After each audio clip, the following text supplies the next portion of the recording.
برطانوی وزیر خارجہ نے دورہ کیا ہے ایران کا، اور یہ دورہ ایک ایسے وقت میں سامنے آیا ہے جب امریکہ کی پابندیاں ایران پر جاری ہیں۔ امریکہ نے 2 مرحلوں میں ایران پر پابندیاں لگائی ہیں، اور امریکی جو ایرانی اکانومی ہے وہ اس وقت بہت زیادہ تباہ حالی کی طرف جا رہی ہے۔ ایرانی جو اکانومی ہے اس کو بڑے خطرات اور لاحق ہیں، بلکہ جو ایرانی جو کرنسی ہے وہ بھی بہت زیادہ تقریباً 70% تک جو ہے وہ ڈی ویلیو ہو چکی ہے، اور ان پابندیوں کی وجہ سے جو ایرانی مارکیٹ ہے، ایران کے اندر جو صورتحال ہے وہ بھی بہت زیادہ کشیدہ ہے۔ یہی وجہ ہے کہ ایران کے اندر احتجاجی مظاہرے بھی ہو رہے ہیں۔ ایران کی حکومت وہاں کے جو مزدور طبقہ ہے ان کو وہ تنخواہیں بھی نہیں دے رہی ہے، اور اسی طرح جو احتجاجی مظاہرے ہیں وہ بھی ایران کے ملک بھر میں جاری ہیں۔ کبھی تاجر باہر نکلتے ہیں تو کبھی جو ہے اساتذہ باہر نکلے ہوتے ہیں، اور پھر دوسری طرف سے ایرانی حکومت کا ایک جبر کا جو سلسلہ ہے وہ بھی جاری ہے۔ ایرانی حکومت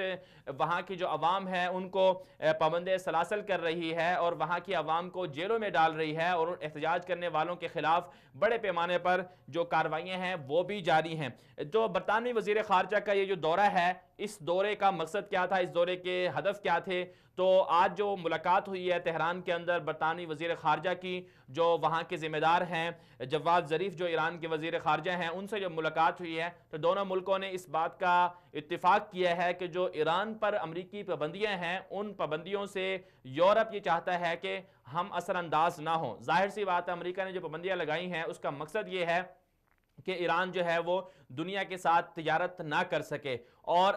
جو یورپی ممالک ہیں جس میں برطانیہ سر فہرست ہے، یورپی یونین ہے، اور فرانس، اٹلی اور جرمنی جو باقی ممالک ہیں، ان کی بڑی بڑی کمپنیاں جو ہیں وہ ایران میں بزنس کر رہی ہیں، تجارت کر رہی ہیں، اور بڑے لمبے عرصے تک جو ہے دونوں جو کمپنیاں ہیں یورپین کمپنیاں ان کے معاہدے ہیں۔ اب اگر امریکی پابندیاں لگ رہی ہیں جس طرح سے، تو ان پابندیوں سے ان کمپنیوں پر اثر پڑ رہا ہے، اور یورپ کی جو بڑی بڑی کمپنیاں ہیں جو یورپ کی اکانومی میں اپنا بہت زیادہ حصہ ڈالتی ہیں، تو اس سے خطرہ ہے یورپ کی طاقت کو، یورپ کی اکانومی کو، یورپ کی اقتصادی جو صورتحال ہے اس کو۔ یہی وجہ ہے کہ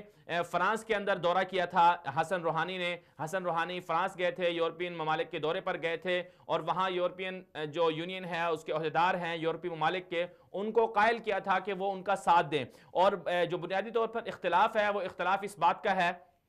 کہ ایران کے اندر